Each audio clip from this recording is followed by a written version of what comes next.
రూపాంతరం అనే ఆత్మీయ కార్యక్రమానికి ప్రభు అయిన యేసుక్రీస్తు పరిశుద్ధ నామంలో మీకు అందరికీ స్వాగతం అండ్ శుభాలు.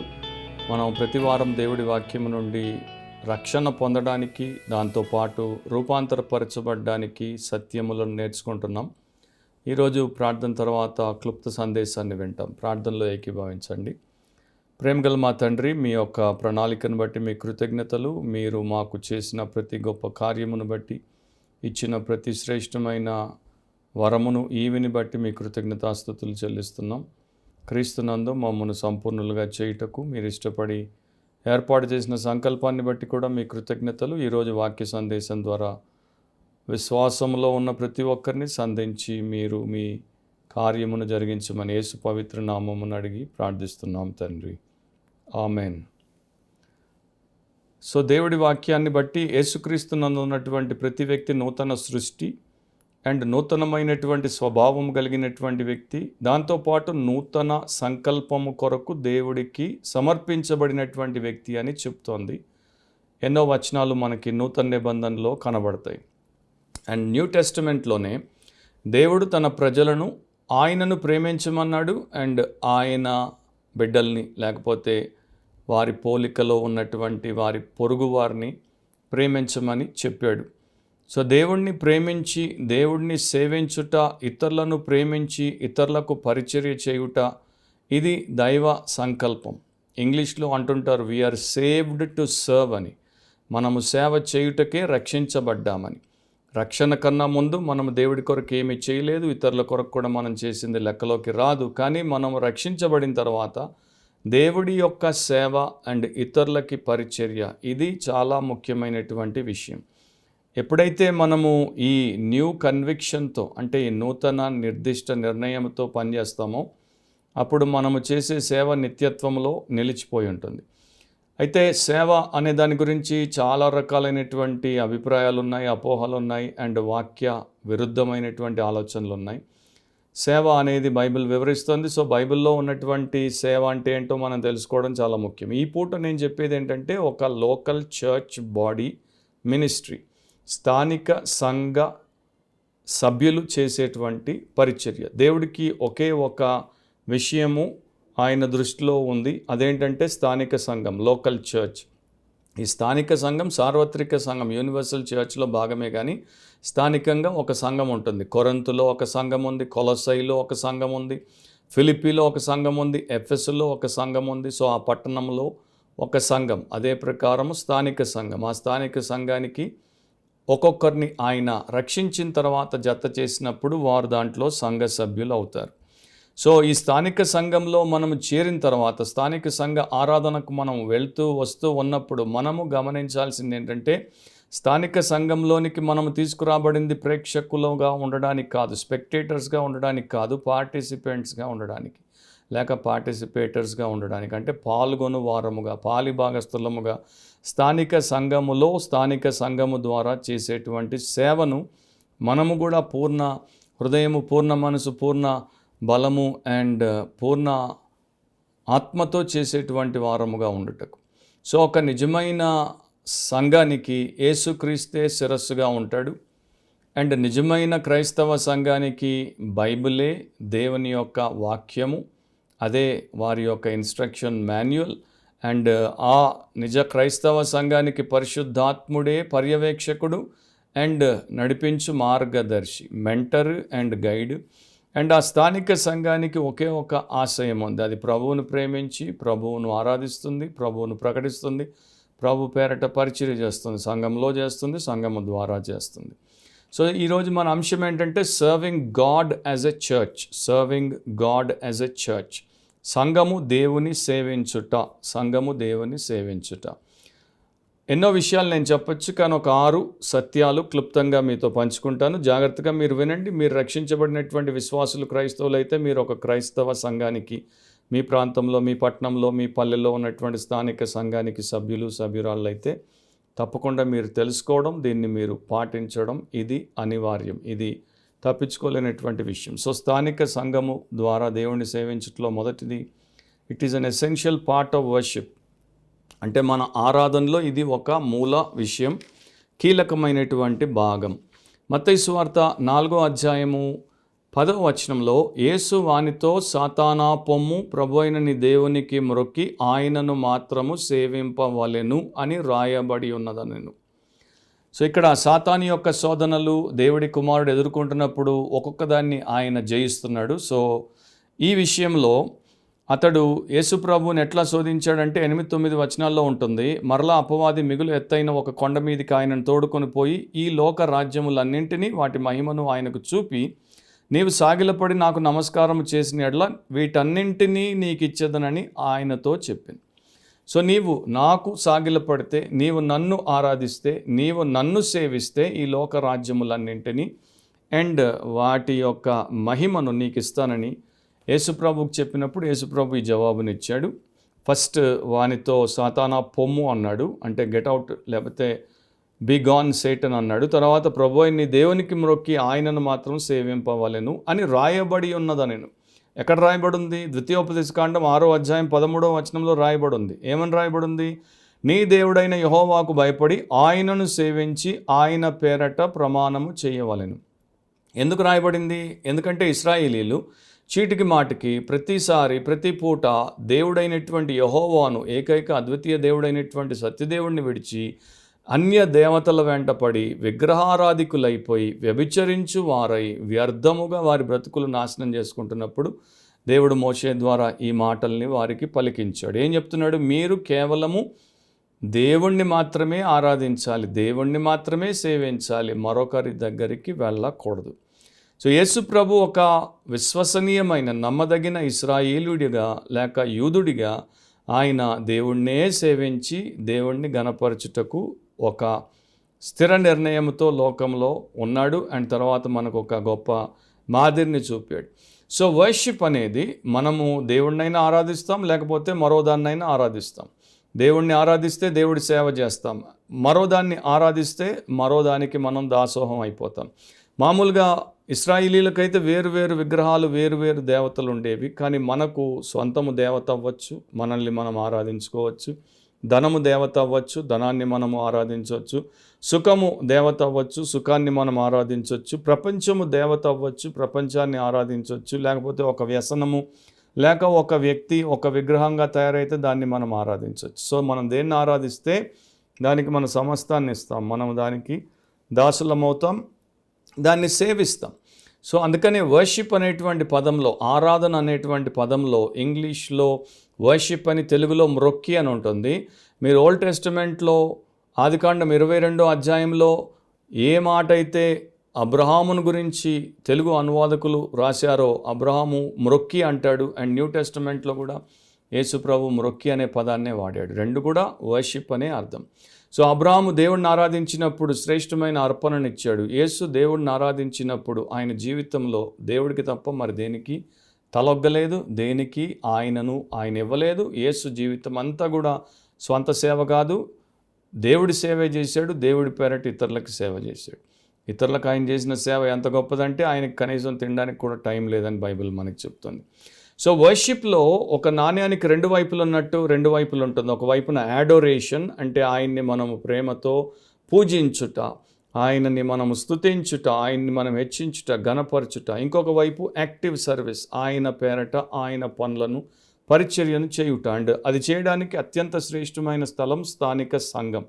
స్థానిక సంఘంలో స్థానిక సంఘము ద్వారా అట్లా దేవుడు ఏర్పాటు చేసి పెట్టాడు. 100వ కీర్తన కూడా మీరు తర్వాత చదవండి. ఆ కీర్తనలో దేవుడు ఆరాధనకి పిలుపునిచ్చాడు. తన ప్రజలు తనను ఆరాధించుటకు ఎట్లా రావాలి, ఎట్లాంటి వారి సిద్ధపాటు ఉండాలి అనేది చాలా చక్కగా వచనాల్లో చెప్పాడు. దాంట్లో నేను జస్ట్ ఒకే ఒక మాట చదువుతాను. 2వ వచనంలో, సంతోషముతో యెహోవాను సేవించుడి. సో ఆయన దగ్గరికి ఎట్లా రావాలి, ఎట్లా కీర్తనలు పాడాలి, ఎట్లా కృతజ్ఞతార్పణలు సమర్పించాలి, ఇవన్నీ కూడా ఆయన చెప్తూ సంతోషముతో యెహోవాను సేవించుడి అంటాడు. So adore, offer, but at the same time serve God actively. అది దేవుడి యొక్క ఉద్దేశం. సో ఇక్కడ 3 విషయాలు గమనించాలి. మనం దేవుణ్ణి సేవించకపోతే దేవుణ్ణి ఆరాధించట్లేదు, మొదటిది. రెండవది, మనము దేవుణ్ణి ఆరాధించినప్పుడు we use our heads, we use our hearts, we use our hands. ఆరాధనలో కేవలము కొంతమంది తల మాత్రమే వాడతారు, దాని గురించి, ఆ పాట గురించి ఆలోచించి, ఆ మాట గురించి ఆలోచించి కొడతారు, ఆమెన్ అంటారు, హల్లెలూయా అంటారు, అంతే. కొంతమంది హెడ్తో పాటు హార్ట్ని కూడా జాయిన్ చేస్తారు. సో వారు పరవశించవచ్చు, వారు పులకింతలకు గురి కావచ్చు, ఇమోషనల్గా మూవ్ అవ్వచ్చు. సో మేము దేవుణ్ణి ఆరాధించాం, కీర్తనలు పాడాం, ప్రార్థనలు చేసాం, ఆరాధన వచనం చేత ప్రేరేపితులం అయిపోయాం, మోకరిల్లాం అండ్ రకరకాలుగా చేతులు ఎత్తాం, అన్నీ చేసాం అనుకుంటారు. కానీ కొందరు మాత్రమే ముందు తర్వాత చేసేది ఏంటంటే వారి చేతుల్ని కూడా ఇస్తారు. So mind, head, heart and then హ్యాండ్స్తో ఇక సంఘ పరిచర్యకు అవసరమైనటువంటి ప్రతి పనిలో వారికి ఏదైతే ఇవ్వబడిందో, వారిని ఏదైతే చేయమని సంఘ కాపర్లు పెద్దలు చెప్తారో అవి చేయడానికి వారు పూనుకుంటారు. So head, heart, hands 3 part of worship. కానీ చాలామంది హెడ్ని ఇచ్చి హార్ట్ అండ్ హ్యాండ్స్ని ఇవ్వరు.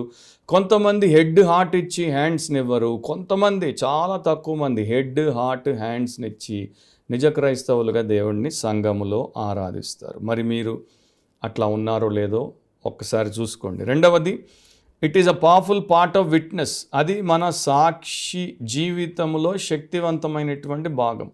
అపోస్తలుల కార్యములు 1:8 అయినను పరిశుద్ధాత్మ మీ మీదకి వచ్చినప్పుడు మీరు శక్తి నొందెదరు గనుక మీరు యెరూషలేములోను యూదయ సమరయ దేశముల యందంతటను బూదిగంతముల వరకును నాకు సాక్షులై ఉందురు అని ఆది అపోస్తలులకి చెప్పాడు. వారికి అట్లా చెప్పడానికి ఎన్నో కారణాలు ఉన్నాయి. ఒక కారణం ఏంటంటే వారి నుండి ఇక సువార్త బయలుదేరుతుంది. యెరూషలేము నుండి యూదయ సమరయ దేశాలకు వెళ్ళి బూదిగంతాలకు వెళ్తుంది. దాన్ని వారు చేస్తారు. తర్వాత వచ్చినటువంటి వారందరూ ఆ ప్రకారం అంత స్థాయిలో చేయకపోయినా ప్రతి ఒక్కరూ యేసు యొక్క సాక్షి. నిజముగా రక్షించబడినటువంటి క్రొత్త జన్మ అనుభవం ఉన్నటువంటి వ్యక్తే ఒక యేసుక్రీస్తు సాక్షి. సాక్ష్యం ఇస్తున్నాడు. దేని గురించి సాక్ష్యం ఇస్తున్నాడు? ఆయన యేసుక్రీస్తు అనేటువంటి ఒక చారిత్రాత్మక వ్యక్తి, యేసుక్రీస్తు దేవుని కుమారుడు, యేసుక్రీస్తు పాప రహితుడు, యేసుక్రీస్తే పాప రక్షకుడు, యేసుక్రీస్తే రాబోయేటువంటి దేవాది దేవుడు లేక రాజుల రాజు ప్రభుల ప్రభు నిజమైన భూలోకపు న్యాయాధిపతి అని సాక్ష్యం ఇస్తున్నారు. రెండవది, ఆయన యొక్క ఉద్దేశానికి సంబంధించి సాక్ష్యం ఇస్తున్నారు. యేసు జీవితం ఇట్లా ఉండింది, యేసు బోధ ఇట్లా ఉండింది, యేసు సంఘం ఇట్లా ఉంటుంది, యేసు యొక్క సేవకులు ఇట్లా ఉంటారు, నేను దానికి ఒక సాక్షిని. యేసు యొక్క ఉద్దేశం ఏంటి? మేము ఆయనను సేవించుట, ఆయన యొక్క సువార్తను ప్రకటించుట. సో ఈ ప్రకారం సాక్ష్యం ఇస్తారు. మూడవది, యేసు యొక్క సామర్థ్యం, యేసు యొక్క శక్తి. పరిశుద్ధాత్ముడు మీ మీదకి వచ్చినప్పుడు మీరు శక్తిని పొందుతారు. యేసుప్రభు చెప్పాడు, భూలోకమందు పరలోకమందు సర్వాధికారం నాకు అనుగ్రహించబడింది కనుక నేను మిమ్మల్ని వెళ్ళమంటున్నాను, వెళ్ళి సమస్త జనులను శిష్యులుగా చేయండి. సో యేసు ఏ శక్తితో లోకంలో బ్రతికాడో అదే శక్తి పాపులకు అది లేదు, ఎందుకంటే వారికి యేసుతో సంబంధం లేదు. కానీ పరిశుద్ధపరచబడి దేవుడి పిల్లలుగా మారినటువంటి వారికి ఆ శక్తి ఇవ్వబడింది కనుక ఆ శక్తి లేని లోకానికి వీరు చూపించుటకు సాక్షులు. దాని తర్వాత ఆయన యొక్క పవిత్రత, యేసు యొక్క పవిత్రతను చూపించుటకు సాక్షులు. ఆ ప్రకారము మరి రియల్ ప్రోడక్ట్ ఆయన అయితే వీరు శాంపుల్ లాగా ఇతరులకి మరి పరిచయం అవుతారు, రుచి చూపిస్తారు. అప్పుడు వారు దేవుడి దగ్గరికి రావడానికి వాడబడతారు. ఇక ఆయన యొక్క సువార్తను ప్రాపగేట్ చేయడంలో మనము సాక్షులం. నిత్యము ఆయనను గురించి రక్షణ సువార్తను మనం ప్రకటిస్తుంటాం. సో ఒక సాక్షి చెప్తుంటాడు, చేస్తుంటాడు, రెండూ ఉంటాయి సాక్షికి. చెప్పడము యేసుని గురించి, యేసులాగా చేయడం. ఇది ఆరాధనలో ప్రతి వారం మనం కూడుకున్నప్పుడు మనం చేయాల్సింది.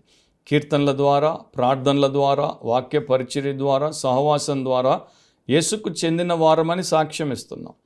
యేసు కృపను పొందిన వారమని సాక్ష్యం ఇస్తున్నాం. యేసులాగా రూపాంతరపరచబడుతున్నామని సాక్ష్యం ఇస్తున్నాం. మరి అదే క్రమంలో యేసు మాకిచ్చిన బాధ్యతను నెరవేర్చువారము, సేవ చేసేవారమని సాక్ష్యం ఇచ్చుట చాలా అవసరం. So we gather for worship, we gather for witness, we gather for work. ఆరాధనకి, సాక్ష్యానికి, పనికి, పరిచర్యకి మనము కూడుకుంటున్నామనేది మర్చిపోవద్దు. అపోస్తలుల కార్యముల్లో చూడండి, అందరూ కూడా దేవుడికి ఉపయోగపడినటువంటి వారే. మూడవది, it is a command of God. అది దేవుడు మనకిచ్చినటువంటి ఆజ్ఞ. రోమా 12:1 కాబట్టి సహోదరులారా, పరిశుద్ధమును దేవునికి అనుకూలమునైన సజీవ యాగముగా మీ శరీరములను ఆయనకు సమర్పించుకొనుడని దేవుని వాత్సల్యమును బట్టి మిమ్మును బతిమాలు కొనుచున్నాను. ఇట్టి సేవ మీకు యుక్తమై ఉన్నది. ఇది గంభీరమైన వచనం. చాలాసార్లు మనం దాని గురించి వింటుంటాం. దాంట్లో నేను ఇప్పుడు వేరే విషయాల జోలికి వెళ్ళట్లేదు. ఒకే ఒక పాయింట్ మీకు జ్ఞాపకం చేస్తాను. అదేంటంటే దేవునికి పరిశుద్ధము అనుకూలమునైన సజీవ యాగముగా మీ శరీరములను ఆయనకి సమర్పించుకోమని చెప్పాడు. ఈ సేవ యుక్తమైంది అంటున్నాడు. సో ఒక రక్షించబడినటువంటి క్రైస్తవుడు తన శరీరమును దేవుడికి సమర్పించుకుంటాడు, సజీవ యాగముగా సమర్పించుకుంటాడు. సో ఆ శరీరాన్ని సమర్పించినప్పుడు శరీర భాగములను ఎందుకు సమర్పిస్తున్నాడు? ఏం చేయడానికి సమర్పిస్తున్నాడు అంటే ప్రతి వారము ఆదివార ఆరాధనకి ఆ శరీరాన్ని తీసుకుని వచ్చి ఆ బెంచ్ మీద, కుర్చీ మీద, లేన మీద, కార్పెట్ మీద కూర్చోబెట్టడానికి, లెమ్మంటే లేపడానికి, చేతులు ఎత్తమంటే ఎత్తడానికి, హల్లెలూయా అనమంటే అనడానికి, లేకపోతే మళ్ళా కూర్చోమంటే కూర్చోడానికి, కళ్ళు మూసుకోమంటే మూసుకోవడానికి, మోకరిల్లంటే మోకరిల్లడానికి, పొమ్మంటే ఆమెనని పోవడానిక కాదు కదా. ఆ శరీరంలో ఏవేవైతే సంఘక్రమంలో ఉంటాయో వాటిని చేయడానికి పెద్దల ద్వారా నడిపించబడినప్పుడు మనం చేసేవి చేస్తాం, కానీ వాటితో పని చేయడానికి కూడా. కానీ చాలామంది సంఘానికి అట్లా వచ్చి అట్లా పోతారు, ఏ పరిచర్య సంఘములో చెయ్యరు. అది ఇక్కడ మీరు ఆలోచించాలి. శరీరమును ఇచ్చేది ఎందుకు? మనం అక్కడ ఒక క్రమాన్ని చూస్తాం. ఫస్ట్ మన సెల్ఫ్ని ఇవ్వాలి దేవుడికి, మన స్వంతమును సమర్పించాలి. తర్వాత మన సబ్స్టెన్స్ని, మన యొక్క రాబడిని సమర్పించాలి. తర్వాత మన సర్వీస్ని దేవుడికి ఇవ్వాలి, మన సేవని ఇవ్వాలి. సో నేను వస్తున్నాను కదా, నన్ను నేను ఇచ్చాను కదా అంటే సరిపోదు. కొంతమంది వచ్చిపోతారు, కానుక ఇవ్వరు, అది తప్పు. కొంతమంది మేము వచ్చాం కదా, మా కానుక ఇచ్చాం కదా, ఇంకా చేసేదేంటి, పాస్టర్లకి జీతం ఇచ్చాం కదా, వారు చేస్తే ఇక మేం చేసేదేంటి, పెద్దలు ఉన్నారు కదా వారు చేస్తున్నారు, ఇక మేం చేయాల్సిందేంటి, మేము వచ్చి కూర్చుంటే వాళ్ళు మాకు సేవ చేసే సేవకులు, వాళ్ళని మేము సేవకులం అంటున్నాం, వాళ్ళు మమ్మల్ని సంఘస్థులు అంటున్నారు, మేము ఇచ్చే పేమెంట్తో వారు మాకు సర్వీస్ చేస్తున్నారు అనుకునే మరి చాలా అతి తెలివి కలిగినటువంటి బైబిల్ తెలియని ప్రబుద్ధులు కూడా ప్రపంచంలో చాలామంది ఉన్నారు. అండ్ ఇట్లాంటి వారికి తెలుసుకోవాల్సింది ఏంటంటే ఫస్ట్ సెల్ఫ్, తర్వాత సబ్స్టెన్స్, తర్వాత సర్వీస్ దేవుడు కోరుకుంటున్నాడు. సో ఇదంతా కూడా బిబ్లికల్గా మనం ఆలోచించినప్పుడు మన తలంపులు, మన కోరికలు, మన యొక్క ఆశలు, మన ఆశయాలు దేవుడి యొక్క అక్కడే ఉంటుంది. Good, acceptable, perfect will of God అని 2వ వచనంలో. అంటే మంచిది, అనుకూలమైనది, సంపూర్ణమైనది దేవుడి చిత్తం. ఆ దేవుడి చిత్తానికి మనవి అడ్డం వచ్చి ఘర్షణకి, గొడవకి దిగుతున్నాయి కనుకనే మనము దేవుడికి లోబడి సేవ చెయ్యట్లేదు. సో నేను సజీవ యాగముగా నా శరీరాన్ని దేవుడికి ఇస్తే ఏం చేస్తాను, ఏం చేయాలనేది కూడా రోమా 12లోనే రాయబడింది. 6 నుండి 8 వరకు వినండి. మనకు అనుగ్రహింపబడిన కృప చొప్పున వెవ్వేరు కృపావరములు కలిగిన వారమై ఉన్నాము గనుక ప్రవచన వరమైతే విశ్వాస పరిమాణము చొప్పున ప్రవచింతుము, పరిచర్య అయితే పరిచర్యలోనే, బోధించువాడైతే బోధించుటలోను, హెచ్చరించువాడైతే హెచ్చరించుటలోను పని కలిగి ఉందము. పంచిపెట్టువాడు శుద్ధ మనసుతోను, పై విచారణ చేయువాడు జాగ్రత్తతోను, కరుణించువాడు సంతోషముతోనూ పని జరిగింపవలెను. సంఘస్థులందరికీ చెప్పబడింది. సంఘస్థుల్లో ప్రతి ఒక్కరికి పని ఉంది, సంఘంలో, సంఘము ద్వారా.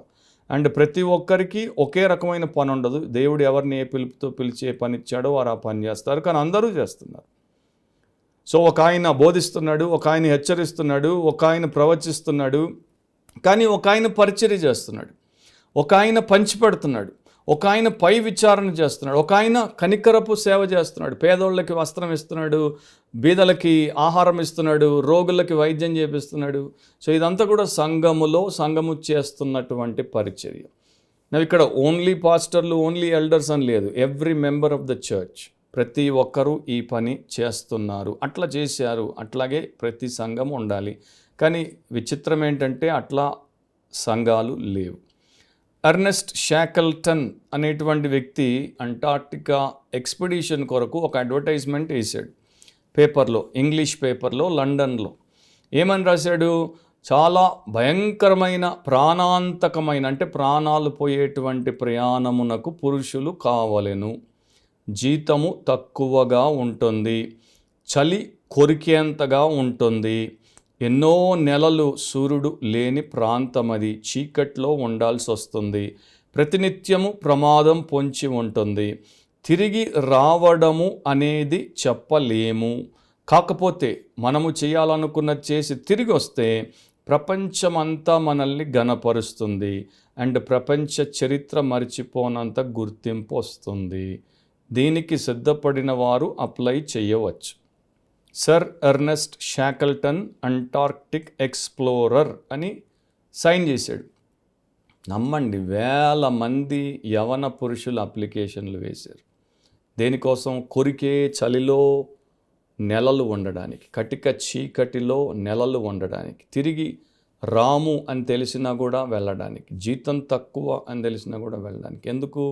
ఎందుకంటే ఒక్కసారి అది చేసి వస్తే, ఎవడు చెయ్యంది చేసి వస్తే ప్రపంచం అంతా గుర్తిస్తుంది, గౌరవిస్తుంది. అది చాలు అనుకుని ఎర్నెస్ట్ షాకల్టన్ బృందంలో పనిచేయడానికి, ప్రాణాలు వదలడానికి సిద్ధమయ్యారు. కానీ యేసుక్రీస్తు సంఘంలో పనిచేయడానికి, ప్రాణం వదలడం సంగతి దూరం, పని చేయడానికి ముందుకు రాని వారిని మనం ఏమనాలి?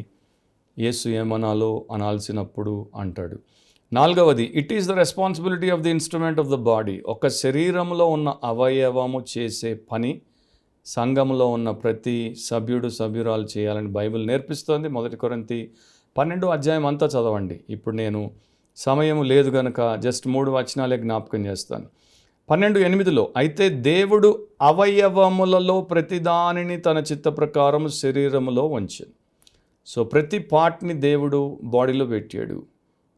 నా కళ్ళు, నా చెవులు, నా ముక్కు, నా నోరు, నా పళ్ళు, నా నాలుక, నా చేతులు, నా కాళ్ళు అండ్ నా అంతరంగంగా ఉన్నటువంటి భాగాలు, గుండె, కాలేయము, కిడ్నీలు, ప్యాంక్రియాస్, స్టమక్, ఇంకా రకరకాలుగా ఉన్నాయి. సో ఈ ప్రతిదీ పనిచేస్తుంది. ప్రతిదీ పూర్తిగా పనిచేస్తే ఆ మనిషి బలంగా, దృఢంగా, ఆరోగ్యంగా ఎక్కువ కాలం బ్రతుకుతాడు. ఏదైనా ఒకటి పని చేయలేదనుకోండి, వెంటనే ఏమంటాం? రోగం వచ్చిందంటాం. అండ్ వెంటనే ఏమంటాం? నేను సిక్ అయ్యానంటాం. ఎవరికి సిక్ అవ్వడం ఇష్టం ఉండదు, ఎవరికి రోగం తెప్పించుకోవడం ఇష్టం ఉండదు. అండ్ రోగం వస్తే ఏం చేస్తారు? వెంటనే ట్రీట్మెంట్ కోసం పోతారు. ట్రీట్మెంట్ ఇవ్వాలి. ఈ చెయ్యి పని చేయట్లేదు, చాలా నొప్పేస్తోంది, ఏమైనా ఎముక విరిగిపోయిందేమో, ఎక్స్రే తీసి చూడండి, లేకపోతే ఈ స్కాన్ చేయండి, ఆ స్కాన్ చేయండి. సరే, ఆర్థోపెడిషన్ చూస్తాడు, చెప్తాడు, ట్రీట్మెంట్ ఇస్తాడు. ఈ చెయ్యి ముందులాగా బాగా ఉన్నట్టు అయిపోవాలి. సో అట్లాగే ఏ పార్ట్ బాగా లేకపోయినా కూడా పోతాం. కంటికి పొర అడ్డం వస్తే, క్యాటరాక్ట్ వచ్చిందంటే తీయించుకుంటాం. సో బాడీలో ప్రతి ఆర్గన్ ఎట్లా ఫుల్గా హెల్తీగా ఫంక్షన్ చేయాలో క్రైస్ట్ యొక్క బాడీ చర్చ్లో కూడా అట్లాగే పనిచేయాలి. ఇప్పుడు వినండి, 12:26-27 కాగా ఒక అవయవము శ్రమ పడినప్పుడు అవయవములన్నీ దానితో కూడా శ్రమపడును, ఒక అవయవము ఘనత పొందినప్పుడు అవయవములన్నీ దానితో కూడా సంతోషించును. అటువలే మీరు క్రీస్తు యొక్క శరీరమై ఉండి వేరువేరుగా అవయవములై ఉన్నారు. So you are the body of Christ, కానీ డిఫరెంట్ ఆర్గన్స్ ఆఫ్ క్రైస్ట్, వేరువేరు అవయవాలు. సో ఇప్పుడు నేను మంచి పరుగు పందెగాడిని అనుకోండి, ప్రపంచ స్థాయి పరుగు పందెగాడిని అనుకోండి, వరల్డ్ ఛాంపియన్ అథ్లీట్ అనుకోండి. నా కాళ్లకు ఎక్కడ లేనటువంటి బలం ఉంది, వేగం ఉంది, చురుకుదనం ఉంది, నైపుణ్యత ఉంది. దాన్ని బట్టి నేను జయించాను. నా ఒళ్ళంతా కూడా పులకరించిపోతుంది నా కాళ్ళను బట్టి. నేను ఒకవేళ వెయిట్ లిఫ్టర్ని అనుకోండి, నా చేతులతో నేను చాలా ఎక్కువ వెయిట్ని లిఫ్ట్ చేశాను అనుకోండి, నా ఒళ్ళంతా కూడా పులకరించిపోతుంది, ఎందుకంటే నా చేతులను బట్టి. సో సంఘంలో ఒకరు చేసిన దాన్ని బట్టి సంఘమంతా పులకరిస్తుంది. అట్లా సంఘమంతా క్షేమంగా, ఆనందంగా, ఆరోగ్యంగా ఉండాలంటే సంఘంలో ప్రతి అవయవము పని చేయాలి. ఏ అవయవము ఏ పని చేయాలో దేవుడు నిర్ణయించినట్టు సంఘంలో ఉన్న సభ్యురాళ్ళు ఎవరేమి చేయాలో సంఘ పెద్దలు, కాపర్లు నిర్ణయిస్తారు. అది దేవుడి యొక్క సిస్టమ్, అది దేవుడి యొక్క ఆర్డర్. దాన్ని ఎవరు కూడా వేరుగా చెయ్యకూడదు. కానీ విచారం ఏంటంటే ప్రపంచవ్యాప్తంగా ఈ రోజున క్రీస్తు యొక్క శరీరం, సంఘము రోగగ్రస్తమై ఉంది. చాలా మట్టుకు పక్షవాతం వచ్చింది. ఒక చెయ్యి, ఒక కాలు పనిచేయదు. ఇక మిగతా భాగము బలహీనం అయిపోయింది. ఇంకో కాలు మొద్దుబారిపోయింది, నొప్పే తెలియదు, కూర్చున్నా గుండు సూది పెట్టి కూర్చున్నా తెలియదు. ఇంకో భాగం సస్తోంది, గ్యాంగ్రీన్ అయిపోతుంది, తీసేస్తారు, దాన్ని యాంప్యుటేషన్ అంటారు. ఇది ప్రస్తుతం చర్చి యొక్క పని.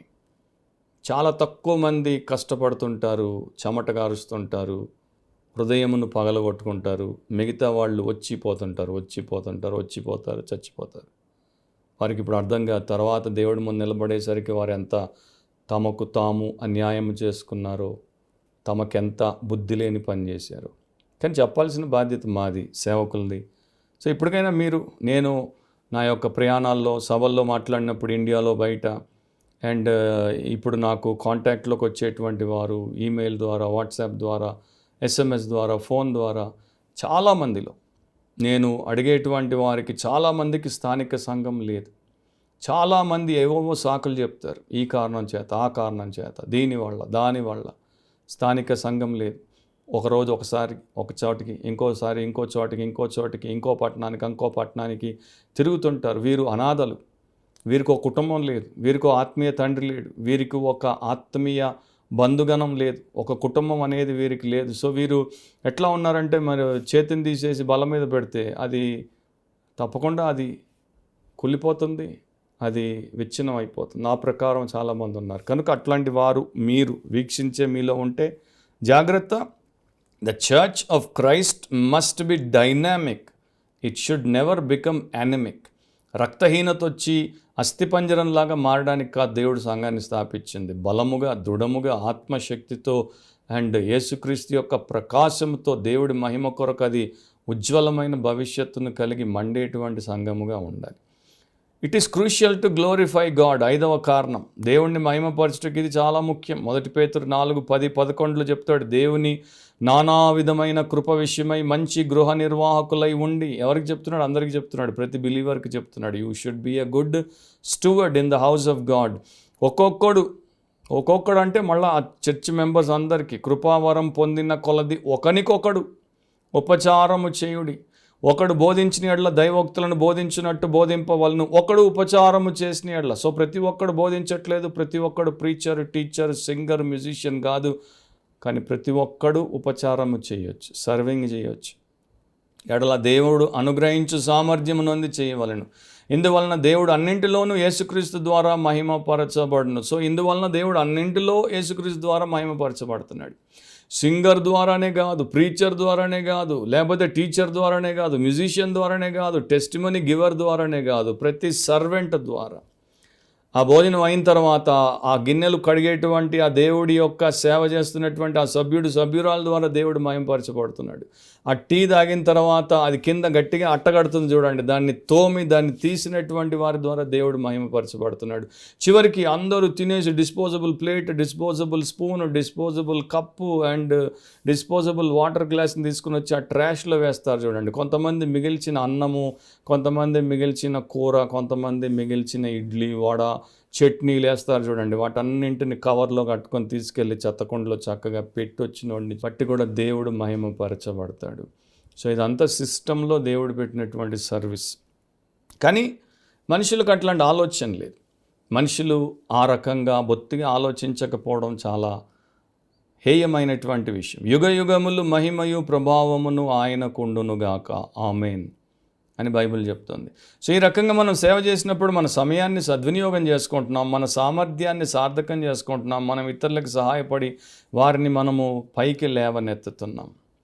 ఒక మాట విలియం జేమ్స్ అనేటువంటి సైకాలజిస్ట్, రైటర్ అంటాడు, ప్రతి మనిషి తన జీవితంలో తాను నైతికంగా ఉండడానికి తనకిష్టం లేని పని చేయాలి.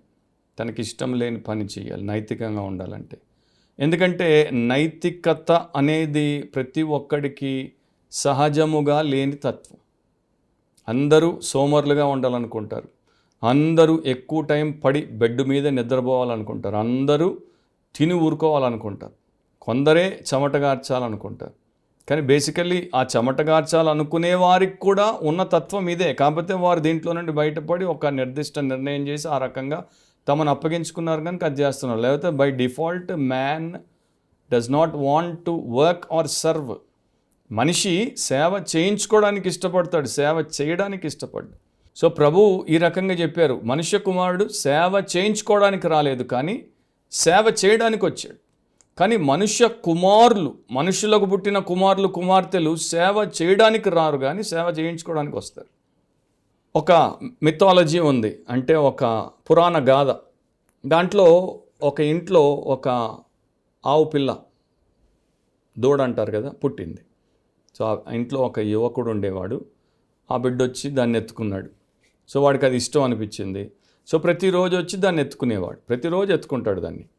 సో అతనికి తెలియకుండా జరిగింది ఏంటంటే, ఈ ఆవు దూడ ప్రతిరోజు బరువు పెరుగుతుంది, కొంత కొంత కొంత. ఇతడు ప్రతిరోజు ఎత్తుకుంటున్నాడు. సో అది ఒక రోజున పెద్ద ఆవు అయింది, అమాంతం ఎత్తేసాడు. ఎందుకు? అది పెరుగుతున్న కొలది ప్రతిరోజు ఎత్తుకుంటున్నాడు కనుక అది పెరిగింది, ఇతడి కండరాలు, ఇతడి ఎత్తే సామర్థ్యం పెరిగింది. సో పని చేస్తే ఎన్ని ప్రయోజనాలు చూడండి. దానికి మేలు చేశాడు, అతనికి గొప్ప లాభం కలిగింది. పని చేయనోడు, కండరాలు వాడనోడు ఉన్న కండరాన్ని పోగొట్టుకుంటాడంట. సో పని చేయడం అనేది, దేవుడి సంఘంలో పనిచేయడం అనేది ఎంత గొప్ప ఆధిక్యత. ఇక చివరి మాట, it is mandatory for disciples to follow there master and lord. తమ ప్రభు, తమ యజమానిని వెంబడించుటకు శిష్యులకు ఇది ఖచ్చితముగా చేయాల్సినటువంటి అంశం. యోహాను సువార్త 13వ అధ్యాయం 14 నుండి 17 వరకు. కాబట్టి ప్రభువును బోధకుడినైన నేను మీ పాదములు కడిగిన ఎడల మీరును ఒకరి పాదములను ఒకరు కడగవలసినదే.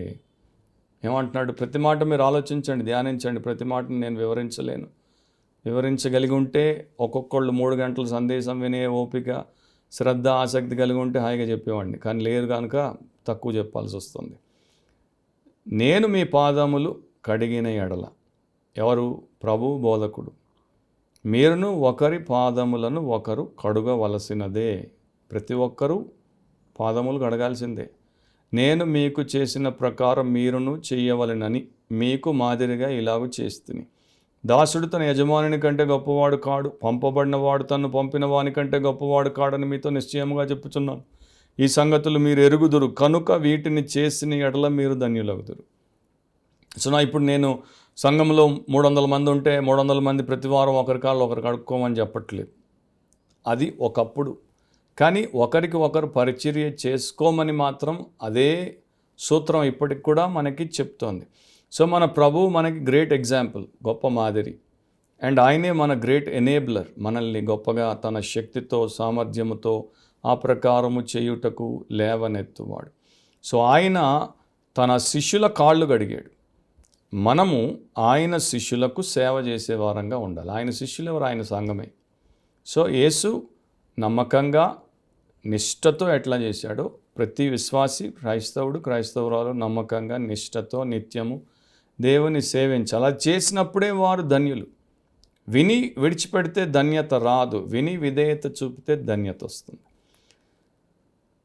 1700s ఒక యవనస్తుడు, ఆయన పేరు జేమ్స్ టైలర్, తన గర్ల్ ఫ్రెండ్కి మ్యారేజ్ ప్రపోజల్ పెట్టాడు. అండ్ ఇద్దరు పెళ్లి చేసుకుందాం అనుకున్నారు, వెడ్డింగ్ డేట్ పెట్టుకున్నారు. ఇద్దరు క్రిస్టియన్స్ అవ్వలేదు అప్పటికి ఇంకా. అండ్ జేమ్స్ టైలర్కి ఈ బోధకులంటే ఒక రకమైన అయిష్టం, కోపం. సో అతడు వారు వచ్చినప్పుడు మీటింగ్ని డిస్టర్బ్ చేసే ప్రయత్నం చేసేవాడు. సో అదే టైంలో వారి వివాహానికి ఇంకొంత సమయం ఉందన్నప్పుడు ఒక బోధకుడు వారి ఊరికి వచ్చాడు, ఐటినరెంట్ ప్రీచర్. ఈరోజు అక్కడ ఆయన సభ జరుగుతోంది అని వినగానే జేమ్స్ టైలర్ ఏం చేశాడు? ఈ కుళ్ళిపోయిన టొమాటోలు, గుడ్లు తీసుకొని బయలుదేరాడు. బోధ చేసేటప్పుడు వేసి కొడదాం అనేసి. సో వచ్చి కూర్చున్నాడు. అండ్ అదే రోజు ఆయన పెళ్ళి కూడా. ఎంత ఈ ఆసక్తిపరుడో చూడండి. పెళ్ళికి పోకుండా, పెళ్ళికి సిద్ధపడకుండా బోధకుడిని గుడ్లతో కొడదాం, కుళ్ళిన టమాటాలతో కొడదామని కూర్చున్నాడు. సో దేవుడు విడిచిపెడతాడా? వీడికి సరైన బుద్ధి చెప్దామని దేవుడు అనుకున్నాడు. విరగనోడిని విరవడం దేవుడికి బాగా తెలుసు. సో కరెక్ట్గా ఇంకా గుడ్డు పట్టుకుంటున్నాడు. అప్పుడే యెహోషువ 24:15 అని మొదలుపెట్టాడు ఆ బోధకుడు. ఏమని ఉంటుంది? నేనును నా ఇంటి వారిని యెహోవాను సేవించుదాం. అదో బాణంలాగా జేమ్స్ టైలర్ హార్ట్లోకి వెళ్ళిపోయింది. గుడ్డు, టమాటాలు అన్నది మర్చిపోయాడు. కాసేపు విని లేచి వెళ్ళిపోయాడు.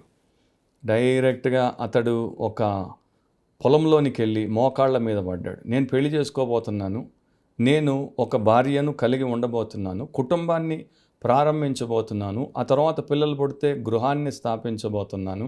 నేను రక్షించబడలేదు, నాకు ప్రభువే లేడు, నా భార్యకి ప్రభువే లేడు. మరి నేను ఈ మాట ఎట్లా చెప్పగలను? నేనును నా ఇంటి వారును యెహోవాను సేవించదము అని నేను ఇప్పుడు చెప్పలేను అని చెప్పి ఆ రోజు అక్కడ దేవుడి యొక్క పాదాలు పట్టుకొని క్షమాపణ అడిగి తన పాపమును క్షమించి రక్షించమని వేడుకున్నాక అక్కడి నుండి లేచాడు. ఆ పాటికి పెళ్లి టైం అయిపోయింది, పరుగు తీశాడు. అక్కడికి పోయి పెళ్లి దగ్గరికి వచ్చి అందరినీ క్షమాపణ అడిగి ఆ తర్వాత పెళ్లి చేసుకున్నాడు. కానీ పెళ్లి కన్నా ముందే చెప్పేశాడు, నేను ఈరోజు నా క్రైస్తవుడిని అయ్యానని. అందరికీ షాక్ ఇచ్చేసాడు. సరే, ఇక పెళ్ళి ఆపు చేయలేరు కనుక పెళ్ళి అయితే అయిపోయింది.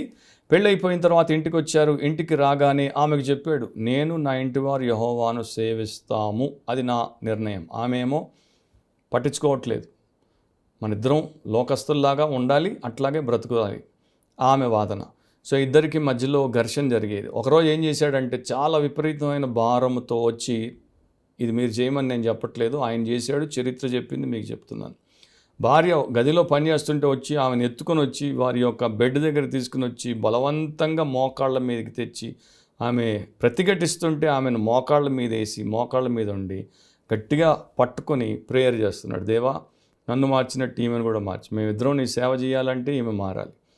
అప్పుడు ఆమెకు ఆయన భారాన్ని చూసి, ఆయన తీక్షణతను చూసి, ఆయన హృదయాన్ని చూసి ఏడ్చేసింది. ఆయన కూడా ఏడ్చేశాడు. ఇద్దరు ఏడ్చి ఆమె కూడా రక్షించబడింది.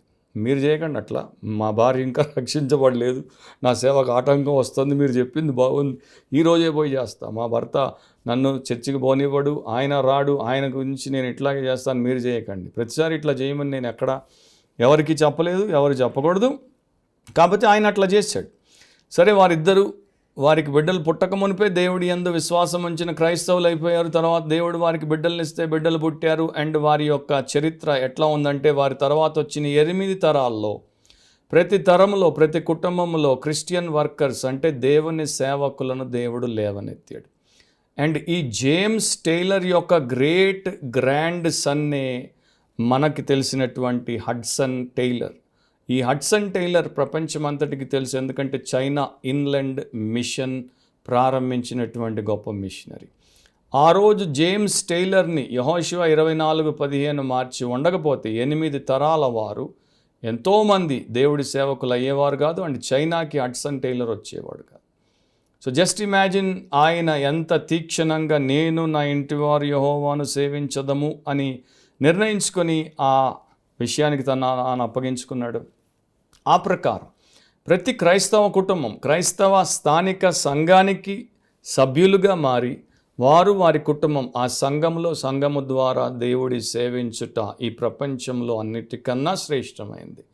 ఇక దాన్ని వారు కాదనుకున్నారు అంటే వారు ఎంత నష్టపోతారో, వారు ఎంత మూల్యం చెల్లిస్తారో, వారు ఎంత పెద్ద అవిశ్వాసపు అవిధేయులో రేపు ఆయన ముందు నిలబడినప్పుడు తెలుసుకుంటారు. మీరు ఆ స్థితిలో ఉండొద్దని నా ప్రార్థన, నా ఆకాంక్ష. ఇప్పటికీ మించిపోయింది ఏమీ లేదు. ఇప్పటిదాకా అట్లా ఉంటే మీ పాపం ఒప్పుకోండి, క్షమాపణ కోరండి, సాకులు మానండి. దేవుడి తీర్పులో మన సాకులు నిలవవు, మన కారణాలు నిలవవు, మన సమర్థనలు నిలవవు, అన్నీ కాలిపోతాయి. కనుక మనం నిలబడాలంటే ఆయన చెప్పింది చేయాలి. ప్రార్థనలో ఏకీభవించండి. పరిశుద్ధుడు, ప్రేమస్వరూపుడవైన మా పరిపూర్ణుడవైన దేవా, నీకే కృతజ్ఞతా స్తోత్రాలు. మాలో రక్షణ లేని వారు ఎవరైతే వాక్యాన్ని వీక్షించి వింటున్నారో వారిని కనికరించి క్షమించండి. వారి యొక్క తెలియని ప్రతి పాపమును ఒప్పుకొని విడిచిపెట్టడానికి, మీ అందు విశ్వాసం ఉంచి మీ వైపు తిరిగి మారు మనసు పొందడానికి, రక్షించబడ్డానికి, మీ రక్తంలో కడగబడి శుద్ధి చేయబడ్డానికి, మీ ఆత్మతో ముద్రింపబడ్డానికి, మీ జీవగ్రంథంలో వారి పేరును నమోదు చేయించుకోవడానికి అండ్ నిత్య జీవానికి వారసత్వాన్ని పొందడానికి మీరు సహాయం చేయండి. విన్న వాక్యానికి పూర్తిగా లోబడి అలా వారు వర్ధిల్లుటకు, నిన్ను సేవించుటకు కృపదయ చేయమని యేసు పరిశుద్ధ నామమును అడిగి ప్రార్థిస్తున్నాం తండ్రి. ఆమెన్. ప్రభు అయిన యేసుక్రీస్తు యొక్క కృప, తండ్రి అయిన దేవుని ప్రేమ, పరిశుద్ధాత్మ అన్యోన్య నిత్య సహవాసం సంఘానికి అండ్ స్థానిక సంఘంలో సభ్యులుగా ఉండి సేవ చేసే ప్రతి ఒక్కరికి ఇప్పుడు ఎల్లప్పుడూ సదాకాలం తోడైండును గాక. ఆమెన్.